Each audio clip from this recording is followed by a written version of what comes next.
बिस्मिल्लाहिर्रहमानिर्रहीम। सामाईन व नाज़रीन, आपके सामने आज दाता गंजबख्श अली हुजवेरी रहमतुल्लाह अलैह का मुख्तसर सा तज़किरा करने के लिए हाज़िर हूँ। दुआ है अल्लाह ताला इन औलियाए कराम का फैज़ हम सब को नसीब फ़रमाए।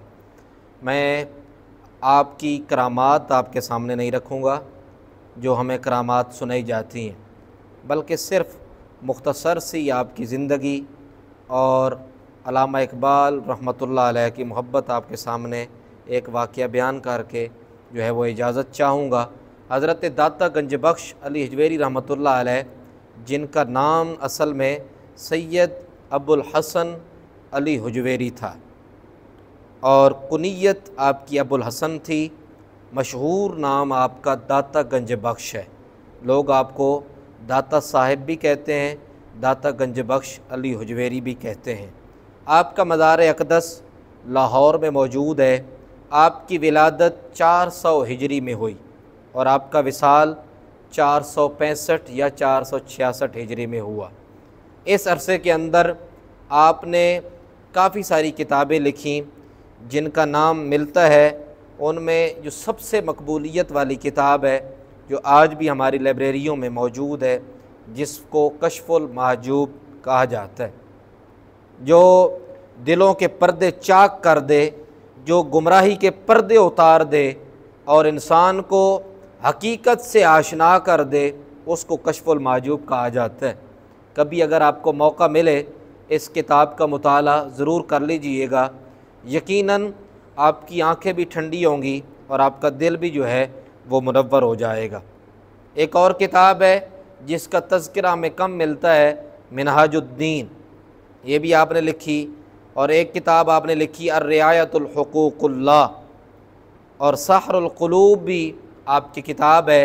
इसके अलावा भी आपने किताबें लिखी, लेकिन हम उनसे कुछ वाकिफ़ हैं, कुछ जो है वो लाइब्रेरियों में इस तरह ही गुम कर दी गई या गुम हो गई, और जो किताब महफूज रही वो कश्फुल महजूब आज भी हमारे पास मौजूद है। इसके अलावा आपको शेर व शायरी का भी शौक़ था। आप अशार कहते भी और लिखते भी।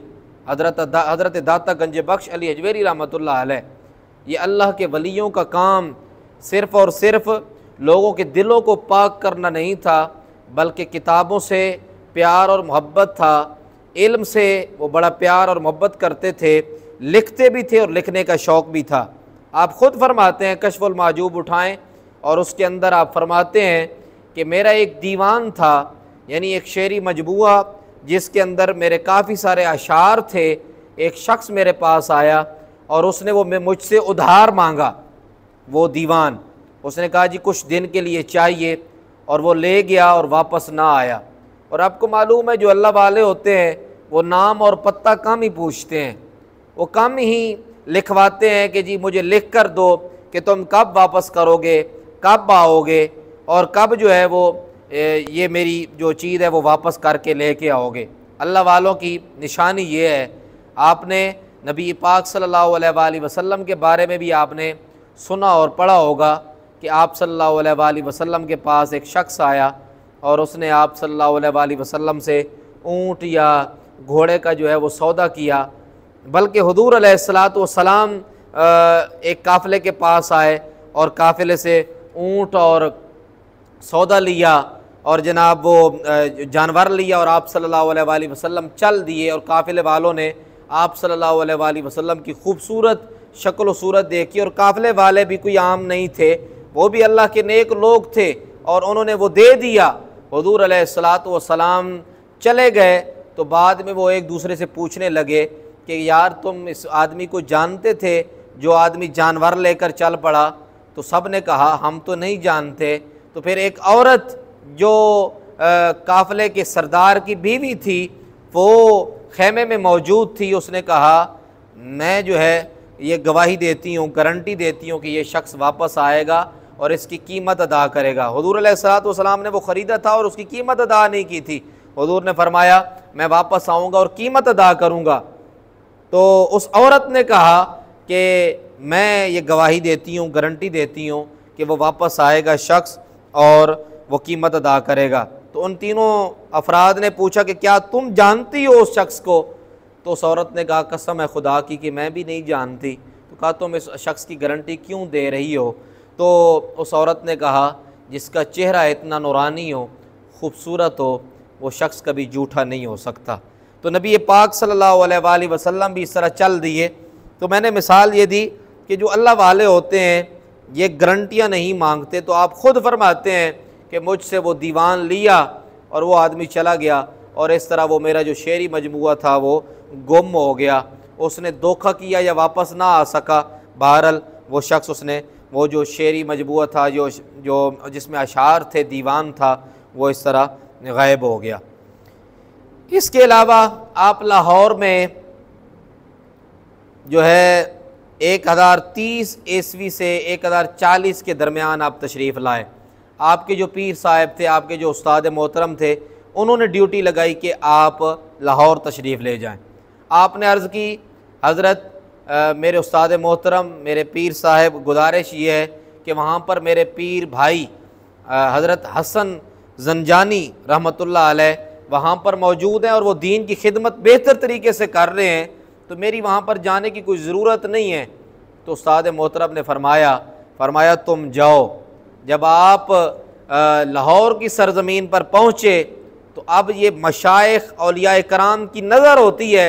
आप ज़रा अंदाज़ा करें कि पीर साहब उस वक़्त जानते थे कि आपके जाने की ज़रूरत है, और वो क्यों है। जब हज़रत दाता गंज बख्श अली अजवेरी रहमतुल्लाह अलैह लाहौर की सरज़मीन पर पहुँचे तो आप देखते हैं कि हज़रत हसन ज़ंजानी रहमतुल्लाह अलैह की नमाज जनाजा जो है वो अदा की जा रही थी, आपका जनाजा उठाया जा रहा था। तो पता ये चला जब एक कुतब, एक अल्लाह का वली जाता है तो अल्लाह रब्बुल आलमीन दूसरे को भेज देता है। तो अल्लाह के वली की नज़र कहाँ से काम कर रही है कि दाता गंज बख्श अली हजवेरी आपकी ज़रूरत है, इसलिए कि हसन ज़ंजानी जाने वाले हैं और अब वहाँ पर दीन का काम आपने करना है। इसके अलावा आपने ज़िंदगी में शादी नहीं की। आपसे पूछा गया आपने शादी क्यों नहीं की अभी तक, शादी फरमा लें।